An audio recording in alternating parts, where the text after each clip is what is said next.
America के सदर Biden ने एक मरतबा फिर जो है वो डबल स्टैंडर्ड और दोहरा मेयार बरता है यूक्रेन को लेकर, और यूक्रेन के हवाले से बयान जारी किया है कि अमेरिका के फौजी यूक्रेन किसी सूरत भी नहीं जा सकते। बाइडेन ने यह भी कहा कि अगर मशरकी यूरोप पर रशिया हमला करता है तो मैं ये यकीन से कहता हूं कि अमेरिका यूरोप को बचाने के लिए जरूर आएगा, यूरोप की एक एक इंच बचाने की दफा करेगा और भरपूर तरीके से करेगा। अमेरिकी सदर के ये बयानात ये साबित करते हैं कि अमेरिका ये जंग अधूरी छोड़कर भाग निकला है। पहले व्लादिमीर ज़ेलेंस्की को अमेरिका और यूरोप ने भड़काया कि आप नेटो के अंदर आए और उसके बाद हम आपको सपोर्ट करेंगे, आपको हथियार देंगे। आज अमेरिकी सदर बाइडेन ने यह कहा है कि हम डिफेंसिव हथियार दे सकते हैं यूक्रेन को, लेकिन ऑफेंसिव हथियार नहीं देंगे। यानी वो हथियार दिए जाएंगे जो सिर्फ और सिर्फ यूक्रेन की प्रोटेक्शन के लिए इस्तेमाल होंगे। हम यूक्रेन को कभी ऐसे हथियार नहीं देंगे जिनसे रशिया के ऊपर अटैक किए जा सके, रशिया के ऊपर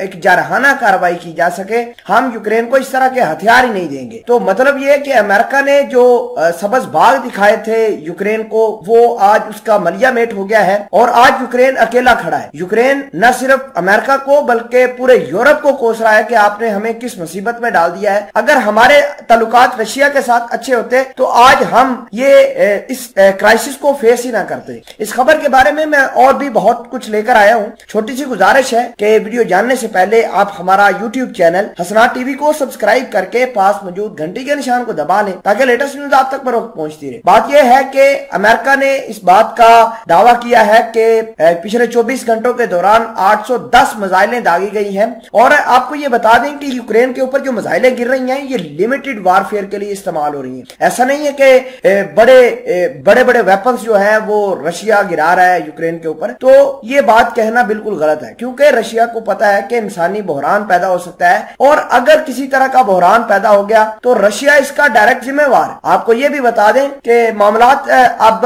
यूक्रेन से बाहर निकल चुके हैं। यूक्रेन ने आज एक हमला किया है बेलारूस के ऊपर और आपको पता है कि बेलारूस सबसे स्ट्रांग अलाई रशिया का है। अब हो सकता है कि बेलारूस इसी मामले को लेकर इसी चीज को जवाब बनाकर रशिया के साथ मिलकर यूक्रेन पर पलटवार कर सकता है। आप ये अंदाजा कीजिए कि अमेरिका ने ऐलान किया है कि ये जंग ज्यादा प्रोलिफरेट ना करे। अगर ये जंग ज्यादा बढ़ती है जैसे कि आज यूक्रेन ने हमला किया है बेलारूस के ऊपर, तो बेलारूस और यूक्रेन की आर्मी जो है इनके आपस में मुआवजा किया जा सकता है, लेकिन यूक्रेन और रशिया की आर्मी का कोई किसी तरीके से मुआवजा नहीं किया जा सकता। फिलहाल के लिए आपको ये बता दें कि मामलात ज्यादा खराब हैं। अमेरिका ने एक दफा फिर कहा है कि हम डिफेंसिव हथियार देंगे, ऑफेंसिव हथियार नहीं देंगे। आपने देखा होगा कि पोलैंड जो कि अपने मिग सीरीज के फाइटर जेट देने के लिए तैयार था यूक्रेन को, लेकिन अमेरिका ने कहा कि अब हम इस ऑफर को रिजेक्ट करते हैं। हम किसी सूरत भी ये चीज सपोर्ट नहीं करेंगे कि पोलैंड अपने मिग 29 फाइटर जेट यूक्रेन को दे दे, क्योंकि अमेरिका को इस बात का बखूबी पता है कि अगर किसी तरीके से हमने अपनी फौज भेजी, अगर किसी तरीके से ऑफेंसिव हथियार दे दिए तो वर्ल्ड वार 3 हो सकती है। और साथ ही उनका यह कहना था कि रशिया को इस इन्वीजन का बहुत भारी खामियाजा भुगतना पड़ेगा। लेकिन मैं ये समझता हूं कि रशिया जिस तरह के पहले क्राइसिस फेस करता आया है अब भी क्राइसिस से फेस कर लेगा। लेकिन अब होगा ये कि पहले बेलारूस एक रेड लाइन थी, अब जो है बेलारूस से काम तजावज कर गया है और रशिया ने रेड लाइन अपनी बढ़ा दी, यानी यूक्रेन को अपने पास कर लेगा। और आपको ये भी बता दें कि रूस का जो फौजी काफिला है ये 5 से 10 मील की दूरी पर पीछे रह गया है कीव दारुल हुकूमत से, और सैटेलाइट इमेज से हम ये कह सकते हैं कि अब काफिला जो है जो एक कानवाई की सूरत में आ रहा था वो डिस्पर्स हो गया है, टाउन्स के अंदर चला गया है, वहां पर फौजियों को पकड़ दकड़ जारी है और इस तरह के मामला चल रहे हैं।